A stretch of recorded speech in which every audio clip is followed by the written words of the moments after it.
आपका यूनिक प्रज्ञान यूट्यूब परिवार में हार्दिक स्वागत है, वंदन है, अभिनंदन है। प्यारे साथियों, हिंदी साहित्य प्रश्नोत्तरी 50 लेकर के आपके बीच उपस्थित हुआ और जैसा कि आप जानते हैं, प्रश्नोत्तरी 50 का मुख्य उद्देश्य है आपके अध्ययन का आपको रिवीजन कराना। और अगर आप चाहते हैं कि आपके लिए प्रश्नोत्तरी 50 प्रतिदिन लेकर के मैं इसी तरह आता रहूं, तो इसके लिए करना है आपको वीडियो को लाइक और दोस्तों में शेयर, और चैनल पर अगर पहली बार है तो चैनल को सब्सक्राइब कर लीजिएगा और बगल में बने हुए बेल आइकन से ऑल बटन को भी प्रेस कर दीजिएगा, जिससे कि आने वाले नए वीडियो की नोटिफिकेशन आपको सबसे पहले मिल सके। और जैसा कि आप जानते हैं कि प्रश्नोत्तरी पेपर प्रतिदिन सुबह 5 बजे आपको मिल जाती है, जिसका मुख्य उद्देश्य है आपके अध्ययन का आपको रिवीजन कराना। तो बिना समय गंवाए प्रारंभ करेंगे आज की पाठचर्या, लेकिन उससे पूर्व देखेंगे आज का मॉर्निंग कोट्स। आज का मॉर्निंग कोट्स है कि सफलता का मुख्य आधार सकारात्मक सोच और निरंतर प्रयास है। जी हाँ दोस्तों, इसी मॉर्निंग कोट्स के साथ प्रारंभ करेंगे साहित्य प्रश्नोत्तरी 50 और देखेंगे पहला प्रश्न। सूरजमुखी अंधेरे के, जिंदगी नामा, इन उपन्यासों के उपन्यासकार कौन हैं? और अगर आपने उत्तर में सेलेक्ट किया कृष्णा सोबती जी को, तो बिल्कुल राइट आंसर के साथ हैं आप। और सूरजमुखी अंधेरे के 1972 ईस्वी का, जिंदगी नामा 1982 ईस्वी की प्रकाशित कृति है। अगला प्रश्न है कि अंतराल उपन्यास की विषय वस्तु क्या है? तो अंतराल उपन्यास स्त्री पुरुष संबंधों की जटिलता पर लिखा गया उपन्यास है। 1972 ईस्वी इस उपन्यास का प्रकाशन का।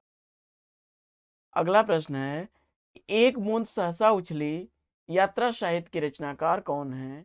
एक बूंद सहसा उछली यात्रा साहित्य 1960 ईस्वी का प्रकाशित यात्रा साहित्य अज्ञेय द्वारा लिखा गया यात्रा साहित्य है। अगला प्रश्न है कि महत्वाकांक्षा का मोती निष्ठुरता की सीपी में रहता है। चंद्रगुप्त नाटक में यह कथन किस पात्र का है? तो जवाब हो जाएगा चाणक्य चंद्रगुप्त से कहता है, और जयशंकर प्रसाद द्वारा लिखा गया यह नाटक है। अगला प्रश्न है कि जंगल जहां शुरू होता है किस विधा की रचना है? और आप जानते हैं कि जंगल जहां शुरू होता है संजीव द्वारा लिखा गया यह उपन्यास विधा की रचना है। 2000 ईस्वी इसका प्रकाशन। अगला प्रश्न है कि आलोचना का विषय कवि नहीं कविता है, यह कथन किसका है? और उत्तर आपने बताया टी.एस. इलियट को, तो बिल्कुल राइट आंसर है आप। अगला प्रश्न है कि तरंगिणी गद्य काव्य के रचनाकार कौन है? तो आप जानते हैं कि तरंगिणी गद्य काव्य योगी हरि द्वारा लिखा गया 1919 ईस्वी का प्रकाशित गद्य। और अगला प्रश्न है कि राष्ट्रगीत में भला कौन वह भारत भाग्य विधाता है, फटा सुथन्ना पहने जिसका हर चरणागुण गाता है? तो इन पंक्तियों के रचनाकार कौन है? तो जवाब हो जाएगा यह रघुवीर सहाय की पंक्तियां हैं। अगला प्रश्न, भुवन अज्ञेय के किस उपन्यास का पात्र है? इसका आपको जवाब बताना है। और अगर उत्तर में आपने बताया नदी के दीप 1951 ईस्वी का प्रकाशित उपन्यास है यह, तो बिल्कुल सही जवाब है आपका। अगला प्रश्न है कि शोक सभा व्यंग के व्यंगकार कौन है? तो यह शोक सभा व्यंग लिखा गया है रविंद्रनाथ त्यागी द्वारा, और 1974 ईस्वी प्रकाशन का। अगला प्रश्न है कि जुलूस रुका है रिपोर्ताज के लेखक कौन है? तो जुलूस रुका है रिपोर्ताज विवेकी राय द्वारा लिखा गया रिपोर्ताज है। 1977 ईस्वी इसका प्रकाशन। अगला प्रश्न है कि काव्य की रीत सिखी सुकविन सो, देख सुनी बहुलोक की बातें, इस काव्योक्त में कवि कौन है? जवाब हो जाएगा यह भिखारी दास द्वारा लिखी गई रचना है, और यह काव्य निर्णय से अवतरित पंक्तियां हैं। अगला प्रश्न है कि पंडित और पंडितानी कहानी के लेखक कौन है? तो पंडित और पंडितानी कहानी गिरिजा दत्त वाजपेयी द्वारा लिखी। अगला प्रश्न है कि विलक्षण बात यह है कि आधुनिक गद्य साहित्य की परंपरा का प्रवर्तन नाटकों से हुआ, यह कथन किस आचार्य का है? और उत्तर में आपने बताया आचार्य रामचंद्र शुक्ल, बिल्कुल राइट आंसर। अगला प्रश्न है कि चित्रात्मक भाषा एवं लाक्षणिक पदावली किस युग की विशेषता रही है? और उत्तर में आपने बताया छायावाद, तो बिल्कुल राइट है। अगला प्रश्न है कि मेरी आत्म कहानी आत्मकथा के लेखक कौन है? तो मेरी आत्म कहानी या आत्मकथा श्याम सुंदर दास द्वारा लिखी गई आत्मकथा है। 1941 ईस्वी का प्रकाशन। अगला प्रश्न है कि नई समीक्षा सचिंतक काव्य कृतियों के रचनाकार कौन है? नई समीक्षा और सचिंतक काव्य कृति अमृत राय द्वारा लिखी गई रचना है। नई समीक्षा 1943 ईस्वी की प्रकाशित रचना है और 19 सचिंतक। अगला प्रश्न है कि अप्रवासी की यात्राएं नामक कृति के रचनाकार कौन है? तो अप्रवासी की यात्राएं कृति लिखी गई है डांग द्वारा। अगला प्रश्न है कि भारतीय संस्कृति और हिंदी प्रदेश आलोचना कृति के लेखक कौन है? जवाब हो जाएगा रामविलास।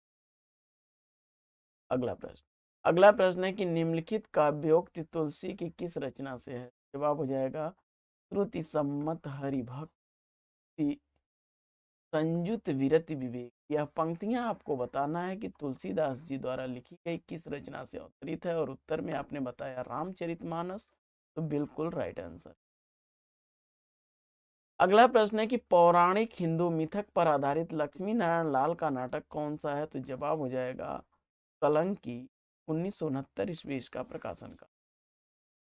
अगला प्रश्न है कि सन 1972 ईस्वी के आसपास सारिका के माध्यम से समांतर कहानी आंदोलन, जवाब हो जाएगा कमलेश्वर।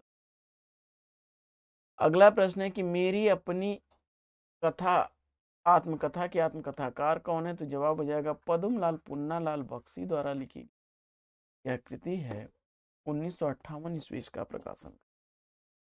अगला प्रश्न है कि किस विद्वान ने देवनागरी लिपि के स्थान पर रोमन लिपि करने का सुझाव दिया था? तो जवाब हो जाएगा सुनील चटर्जी। अगला प्रश्न है कि घर की बात आत्मकथा के रचनाकार कौन है? तो घर की बात आत्मकथा लिखी गई है रामविलास शर्मा द्वारा, और अगला इसका प्रकाशन काल है 1983।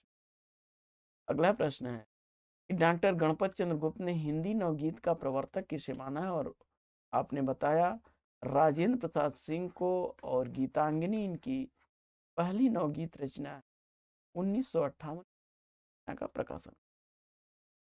अगला प्रश्न है कि राजा लक्ष्मण सिंह ने अभिज्ञान शाकुंतलम का अनुवाद कब किया? तो राजा लक्ष्मण सिंह ने अभिज्ञान शाकुंतलम का अनुवाद 1862 ईस्वी में किया, जबकि उन्होंने रघुवंशम का अनुवाद 1878 ईस्वी में और मेघदूतम 1882 ईस्वी में अनुवादित किया। साथियों बढ़ते हैं प्रश्न की तरफ, और अगला प्रश्न है कि बूंद बावड़ी किस लेखिका की आत्मकथा है? तो बूंद बावड़ी पद्मा सचदेव की रचना है, 1999 ईस्वी आत्मकथा का प्रकाशन। अगला प्रश्न है कि सच्ची समालोचना तथा सूक्ष्म परिशंसा का लक्ष्य कवि नहीं बल्कि काव्य है, यह कथन किस आलोचक? जवाब हो जाएगा। अगला प्रश्न है कि धरती की सतह पर गजल संग्रह की रचनाकार कौन है? तो धरती की सतह पर गजल संग्रह अदम गोंडवी साहब की रचना। अगला प्रश्न है कि जाति एक विमर्श आलोचना ग्रंथ के लेखक कौन है? तो जाति एक विमर्श आलोचना ग्रंथ जयप्रकाश करदम द्वारा लिखा गया है, 19 प्रकाशन। अगला प्रश्न है कि परदेशी या अनुरागी उपनाम से कविताएं कौन लिखते थे? तो परदेशी या अनुरागी उपनाम से कविताएं लिखते थे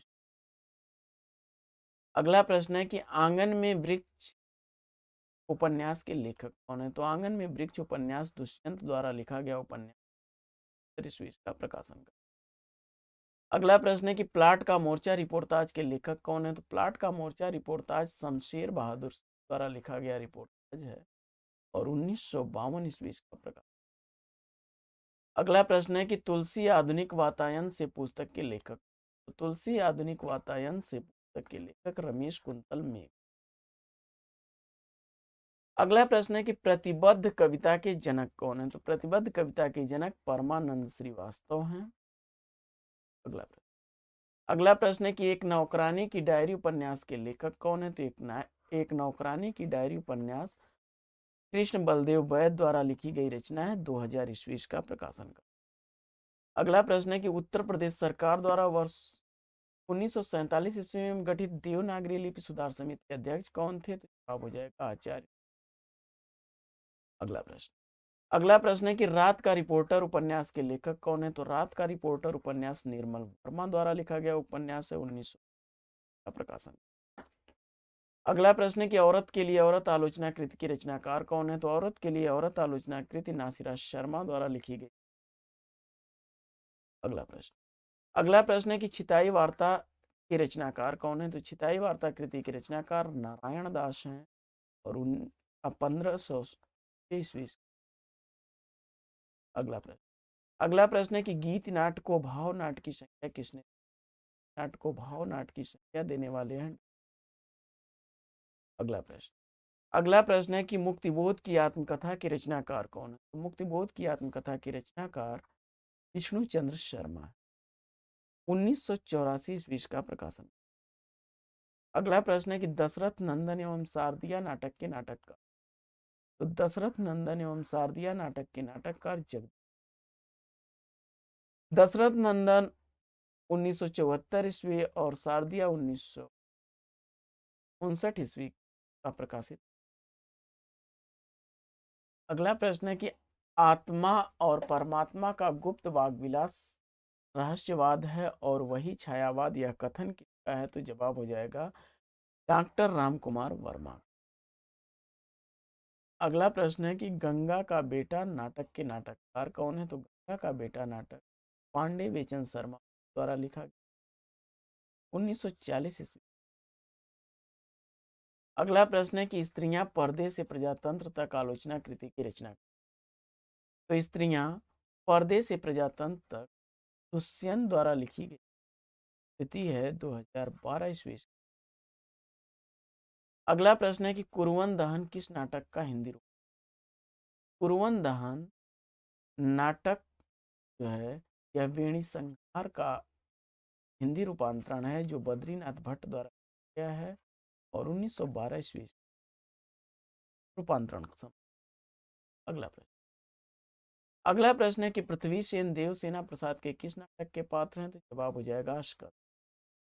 अगला प्रश्न है कि अमर रंजना अमला राजेंद्र यादव के किस उपन्यास के पात्र हैं? जवाब हो जाएगा 1 इंच मुस्कान। यह मनकारी और राजेंद्र यादव द्वारा संयुक्त रूप से लिखा गया उपन्यास है, 1963 ईस्वी का प्रकाशन काल है। तो साथियों, आज की प्रश्नोत्तरी 50 लेगी यहीं पर विराम। अगर वीडियो अच्छा लगा हो तो वीडियो को लाइक करके दोस्तों में शेयर कर दीजिए। चैनल पर पहली बार आए तो चैनल को सब्सक्राइब कर लीजिए। तो फिर मिलते हैं आपसे अगले वीडियो में एक नए प्रकरण, एक नए टॉपिक, एक नए अंदाज में। तब तक के लिए लेंगे आपसे विदा। आपका जीवन मंगलमय हो। वेस्ट विशेष वेस्ट आप लग। जय हिंद साथी।